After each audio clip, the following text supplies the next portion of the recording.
So again, as it was mentioned in the Chinook Fund reading on the Four Eyes of Oppression, it talked about that where there is oppression, there is resistance.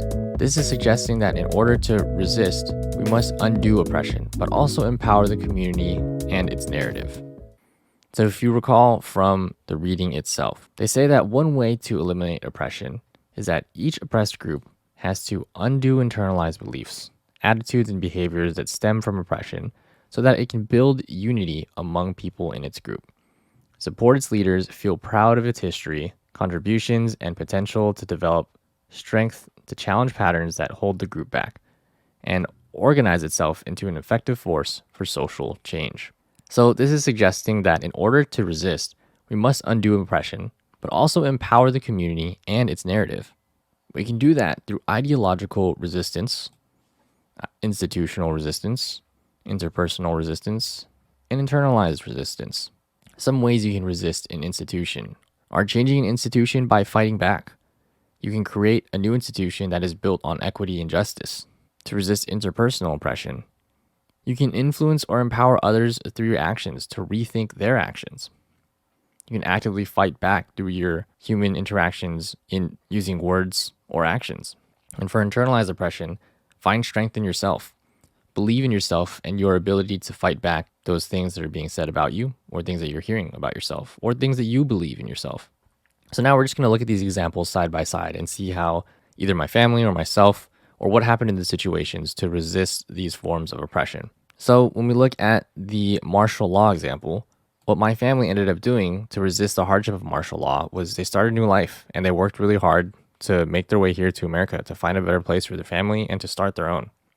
When USF wouldn't accept my credits to transfer, I took on a different major, and that's kind of how I took on the study of biology, heading towards the medical school route, because they wouldn't allow me to study nursing, which is what I really wanted to do more, but also because I didn't believe that I was good enough to become a doctor. But that's a different story for another time. The professor that told us that we wouldn't pass their class, I still took the course on chem, OChem, and biochem, and I got an A. Don't get me wrong, it was a really challenging course, but I was very much motivated to prove her wrong. That even though she told us that we were stupid every single day at like 9 in the morning, I was like, no, I'm going to work hella hard to prove this lady wrong, because I was really annoyed with her attitude towards us. In the recent example of being forced to reopen schools during a pandemic, at least in what I'm trying to do, is find new ways to challenge traditional teaching now that I'm in a new position of power. How can I make the educational experience different and better for you all if they're going to force us back into schools and not allow us to be in the safety of our own homes when we're still in a pandemic?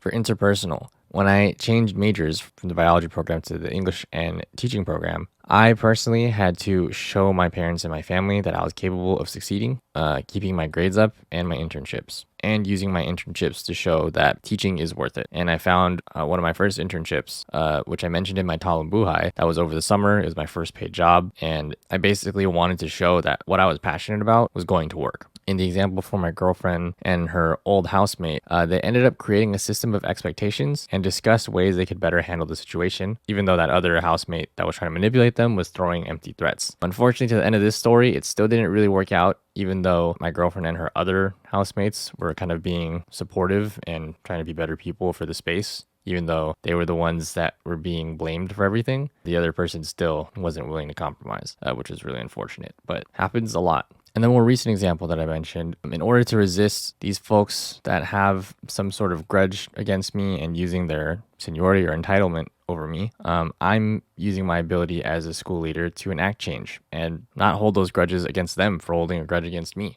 It's a waste of my time to engage them in those emotions and try to reciprocate them back, when I could just be an advocate for students and other teachers and make this school a better place, even if it's just by a little bit. Again, like the example that I said with changing up the classroom to create a space that's a better learning environment for all of you. And lastly, internalized.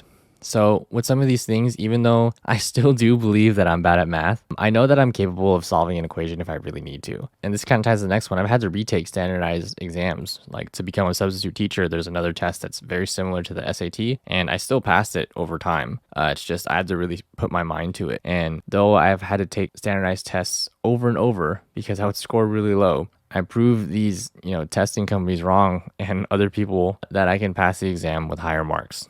But don't get me wrong, I did have to spend a lot of money just to pass those exams because I took them a lot of times. Even though in high school and in parts of college I didn't believe that I was a good writer, I ended up becoming an English major to improve my writing skills in order to help students that find English skills like reading, writing, analyzing, speaking difficult. And I found those difficult in high school as well. And again, with the more present example, thinking that I wasn't old enough or have enough experience or knowledge, a lot of people around me kind of reminded me. And then I reflected on, yeah, I really did do a lot in these past 3 years. I experimented in growing my curriculum with resources that the district has to offer. I tried a lot of new different things to engage or reinvent my classroom so that students had a better time learning ultimately. So now that we've kind of broken down how to resist these forms of oppression, I want you to think of a time where you experienced one of these eyes of oppression, and it could be an example that you've written from the previous lessons, and think, how would you resist or enact change during that time? How have you grown from that experience? And so as a friendly reminder, there's no right or wrong answer here, but if you forgot the definitions or ways that you can resist institutional, interpersonal, and internalized oppression, you can click on this reference image and take a look at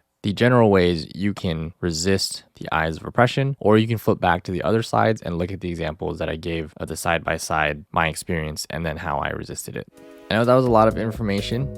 Thanks for tuning in. I hope this helped make the 4 eyes of oppression a little clearer. And after this, we're going to continue embarking on the short stories from Mumog and using these 4 eyes of oppression as a way to analyze the stories that we're going to read. All right, I'll see you in the next one. Peace.